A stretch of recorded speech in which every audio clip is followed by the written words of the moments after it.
E hoje, aqui na bancada, estamos recebendo o advogado, o professor Tiago Amaral. Tiago, tudo bem? Boa tarde. Tudo bem, boa tarde, Fabélia. Boa tarde a todos que nos ouvem. É sempre um prazer participar do seu programa. Prazer é todo nosso. E a gente está agora aqui, pessoal. Olha, já tem uns produtores que eu conversei hoje para a gente fazer algumas entrevistas na semana que vem, umas matérias. Fabélia, não vai dar, porque semana que vem nós estamos plantando. Começa agora, Então, né? é aquele ritmo que começa a intensificar.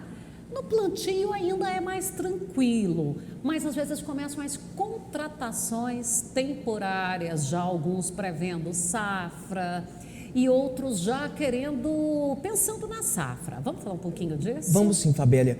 E é muito importante o produtor, neste momento, né, que antecede a contratação, já mensurar os riscos desse trabalhador que ele está oferecendo determinada atividade. Por exemplo, o plantio, a gente vai precisar passar calcário, a gente vai precisar de veneno, então precisa de alguma norma, eu estudar alguma norma de proteção e segurança a esse trabalhador. Então é nesse momento da contratação que a gente diminui muitos riscos trabalhistas. E nessa fase, né, que antecede a safra, a gente começa a pensar em fazer o fluxo, na verdade, da fazenda. Ele aumenta de serviço, o fluxo de serviço aumenta e a própria legislação nos permite fazer contratos por prazo determinado. Então, se eu tenho uma fazenda ali que durante o decorrer do ano eu tenho 2, 3 funcionários, mas na safra eu preciso de contratar mais 4 funcionários, eu posso fazer esse contrato por prazo determinado. E isso, a depender da atividade do produtor rural, é muito benéfico, porque o empregado, tanto o empregador como o empregado, já fica pré-estabelecido a data em que esse contrato vai encerrar. Então a gente não tem aquele efeito surpresa, por exemplo, aviso prévio, multa de 40% do FGTS. E a depender do tamanho da propriedade, né, do tamanho do negócio, isso é um impacto significativo para o empregador. Então, assim, ele já, nesse momento, ele já antevê. Eu vou precisar desse cara só para a safra? Então, faça um contrato de safra. E aí já fica uma orientação. Faça um contrato especificado de acordo com a função daquele empregado. A gente vê muito na prática, Fabélia, o produtor rural, às vezes por orientação equivocada ou não saber propriamente do rigor da lei trabalhista, ele vai e contrata o funcionário, aquele famoso polivalente. Aí está lá na carteira, serviços gerais. Ia te perguntar disso agora. Tá vendo? Então, assim, talvez isso por má orientação. A pessoa que vai ser contratada, o empregador, ele precisa já, com o seu poder diretivo, demarcar o que aquele funcionário vai fazer. Por mais que pensa que, igual a gente tinha, é bem recorrente esse polivalente, eu preciso ter o objeto final do que esse cara vai fazer. Obviamente que ele pode fazer algumas outras atividades inerentes, mas eu não posso contratar hoje em dia aquele... Um operador de máquinas com o nome de serviços gerais. Justamente, não é um nome que vai caracterizar a função. A gente tem Senhores, não estamos desqualificando o trabalhador dos serviços gerais. Nós estamos verificando as responsabilidades patronais nas funções específicas. Justamente, a orientação aqui é no seguinte sentido: o empregador, ele assume todo o risco da atividade. Então, se der um problema, é o empregador que vai arcar com esses prejuízos. Então, qual que é a orientação? Eu vou contratar um operador de máquinas. Descreva na CTPS dele, operador de máquinas. E no contrato de trabalho, aí friso também que a CTPS, ela não é um contrato de trabalho, ela é um indício que há um contrato de trabalho. O contrato de trabalho, ele acontece de maneira factual, depende muito dos fatos. Mas para a gente terminar esse raciocínio aqui, a orientação, contratei um operador de máquinas, faça um contrato por escrito, ele é operador de máquinas, ele vai trabalhar de tal hora a tal hora.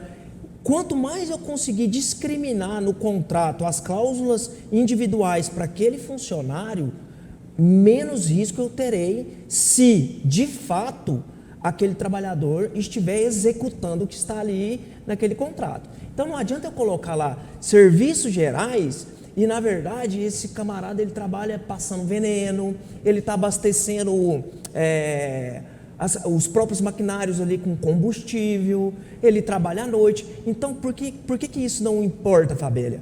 Porque para o direito do trabalho é a primazia da realidade sobre a forma. Então tá lá, serviço polivalente, mas na hora que ele entra na justiça, ele prova que ele era um veneneiro, não importa o que estava escrito na carteira, esse cara é veneneiro, ele vai precisar receber adicional de insalubridade, receber aqueles equipamentos de proteção individual.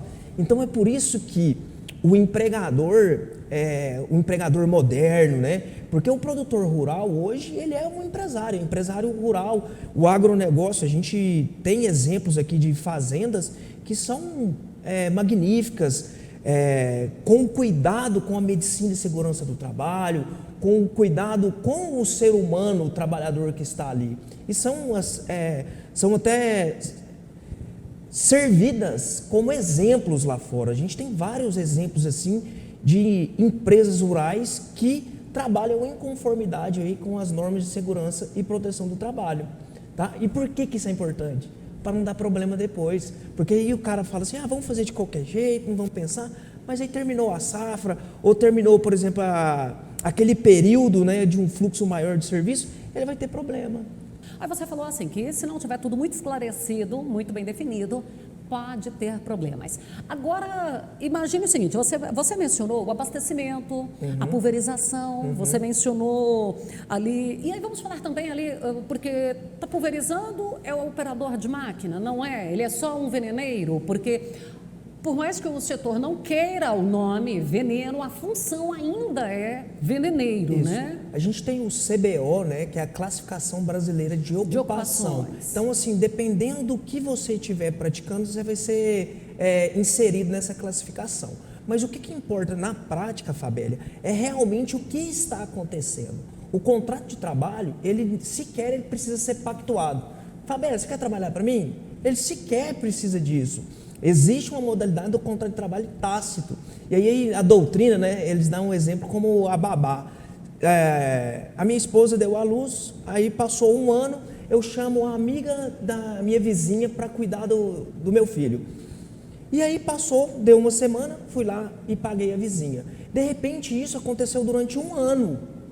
Se eu entrar nesse exemplo, nessa situação fática e estiver presente, subordinação, eu falava para ela chegar a tal horário, trocar a fralda. Se ela não podia mandar ninguém no lugar dela, pessoalidade, se eu pagava ela, está preenchido ali os elementos do artigo 3º da CLT, que a gente até na sala de aula fala SHOP, subordinação, habitualidade, onerosidade e pessoalidade. Se estiver presente isso aqui, contrato de trabalho. Então é a primazia da realidade. Trazendo para essa situação que você me pergunta, contratei ele para operador de máquinas. Mas chegava lá, na verdade esse cara não era operador de máquina, ele era um caseiro. Então a realidade está me dizendo outra coisa. Por isso que a gente fala, o papel ele não serve para muita coisa no direito do trabalho, se a realidade estiver divorciada. Então, qual que é a orientação? Quero contratar um operador de máquina? Operador de máquina, você vai fazer isso, isso e isso. E a gente traz a realidade literalmente para o papel. Aí você tem uma prova robusta, dificilmente você terá problemas na justiça. O problema é que, recorrentemente, às vezes por má orientação, ou às vezes também a gente não pode abandonar essa ideia, tem muitas pessoas que agem por má fé, eles querem maquiar a relação empregatícia. E aí o olerite está de uma forma e a realidade está de outra. Sabe um grande problema que a gente tem, e eu vejo e já me deparei muitas vezes, com a inocência do produtor rural, nesse sentido, de confiar em orientações, enfim. Vou te contratar, Fabélia, você vai ser aqui meu empregado rural. Aí eu te contrato e falo assim, você vai ganhar R$ 2.500, tudo bem? Tudo bem. Na hora que vem no seu holerite, está lá, salário base, 1.200, hora extra, 300, adicional de periculosidade, blá, blá, blá, blá, blá, no final dá R$ 2.500. E aí na hora que eu vejo todos os seus recibos, os seus olerites durante o ano, está tudo 2.500 e essa variação, não há uma variação. Tipo, a hora extra está fixada. Está igual. Então o que é isso? Isso já na jurisprudência trabalhista, isso é a decomposição salarial. Aí o empregado entra na justiça, ele vai conseguir o reconhecimento do salário base de 2.500 e todos os outros reflexos. Ele vai conseguir uma remuneração aproximadamente aí de 4, 5 mil reais. Então, qual que é a ideia? Empregado, você quer trabalhar para mim? Sim. Você vai ter uma remuneração a depender do que você fazer no dia a dia, podendo chegar de 2.500 a 3.000. Aí, como que isso vai suceder? Você tem aqui 1.300 salário base, aí você vai receber adicional de insalubridade, você vai receber adicional noturno, isso. Aí chega no final do mês, eu calculo e vou lá, deu 2.400. No outro mês deu 2.900. No outro mês, então eu tenho uma realidade fidedigna, transpassada para o papel. É isso que a legislação trabalhista quer. É fácil para o empregador rural? Não é, porque a gente sabe da precariedade que é o dia a dia, fazer, né, o próprio empregado ir lá assinar o cartão de ponto diariamente, é difícil, mas é uma cultura que cada vez mais se faz necessário em virtude do rigor que a legislação trabalhista está em cima até do próprio produtor rural, porque tanto na área tributária, né, na área civil, o agronegócio, ele é a bola da vez aqui no Brasil, está todo mundo focado no agronegócio e isso vem para coisas boas e coisas também mais sensíveis e mais rigorosas. Então a nossa orientação é essa, de antemão, o que você vai fazer? Você vai fazer isso? O que eu preciso? O cara ele precisa fazer um estudo. A gente estava falando aqui em off, né, Fabélia? Fabélia me contando de um produtor rural que deu carona para um ex-empregado de uma outra fazenda e resolveu contratá-lo. Não pegou documento, não pegou nada, deu problema. Era um pedinte de carona na estrada. Deu problema. Então, assim, acabou essa questão, ao olhar da legislação trabalhista, desse trabalho precário. Por mais que seja na fazenda, a gente tem um princípio lá na Constituição que é a dignidade da pessoa humana. E isso para o direito do trabalho, para a justiça do trabalho, tem sido cada vez mais enfatizado. E eles estão buscando muito essa questão. Então, o empregador, se ele consegue antever isso, ele diminui muito os riscos trabalhistas. O tempo voa com esses assuntos. O tempo voa, verdade. E a gente vai ter que voltar em outro momento para nós falarmos um pouco mais. É um prazer, eu sempre estou à disposição e fica aí o alerta, tá? Sobretudo nesse período que nós estamos atravessando aí, que é o início da safra. Vai fazer o contrato de trabalho, procure um especialista e faça um contrato de trabalho, sobretudo específico àquele trabalho, àquele cargo.